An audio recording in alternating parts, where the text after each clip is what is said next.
Alright guys, today I'm going to be demonstrating some short game shots, one club, and I'm going to try to dive a little deeper into a question I get asked a lot on the lesson tee is, what's the difference between a 10 and a 5, or a 5 and a scratch, or maybe even a scratch and a PGA Tour player? Well, 5 shots is still the differential right across the board, but often the fine details come down to versatility, especially from, say, scratch to +5 or 5 to scratch.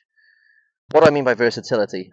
Well, I have to make it perfectly clear that I would strongly encourage that you have a stock shot that you can trust every day of the week.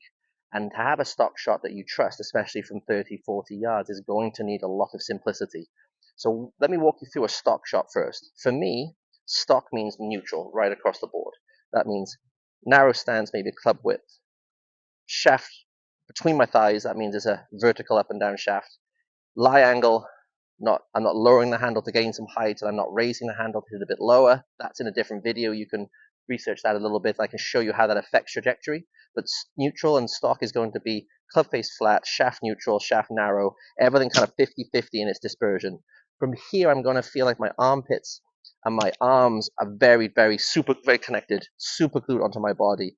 I would have no problem if my arms never, ever come off my chest here.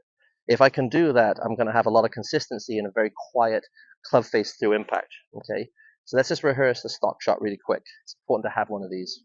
So neutral, narrow, 50-50, arms connected, turn, turn. And I want every player, me included, to have a stock shot, bread and butter. Without that, you can't get down from 15 to 10, 10 to 5.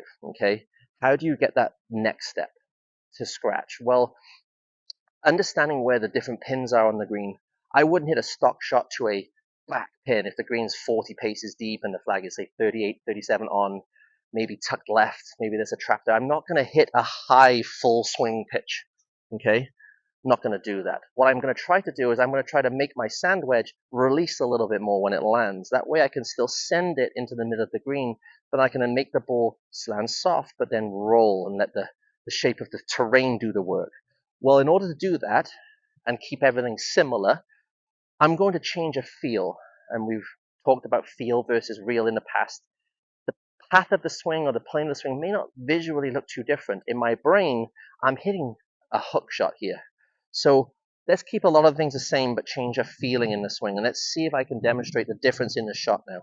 So ball maybe favoring the center toe, shaft neutral, narrow stance, okay? And now I'm going to feel like the only thing I'm going to change different is I want to feel like I'm hooking the ball. Now to hook the ball, I want to release the club face just a little bit more, a little bit quicker through impact here. So I'm going to call this maybe a bigger release of the club, create some draw spin. Let's see what changes. Okay, see how that one's going to land and then to start to roll a little bit more? Okay, let me play that again. There, that one's a better one.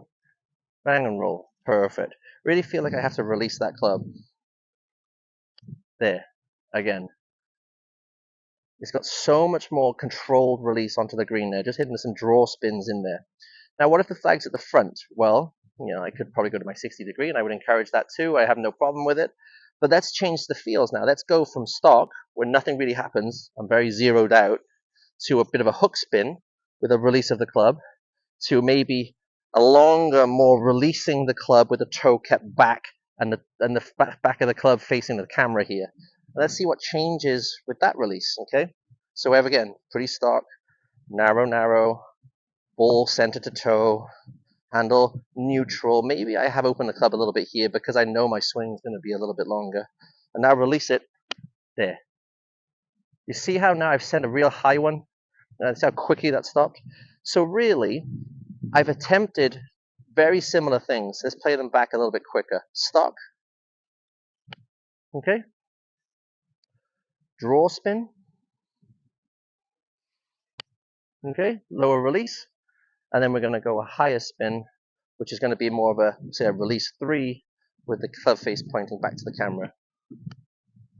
And then you're going to have a variety of trajectories into that ground.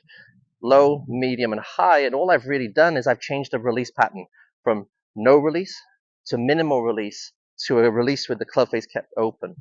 understand how trajectories work, and you can really manipulate the club to your favor on these shots.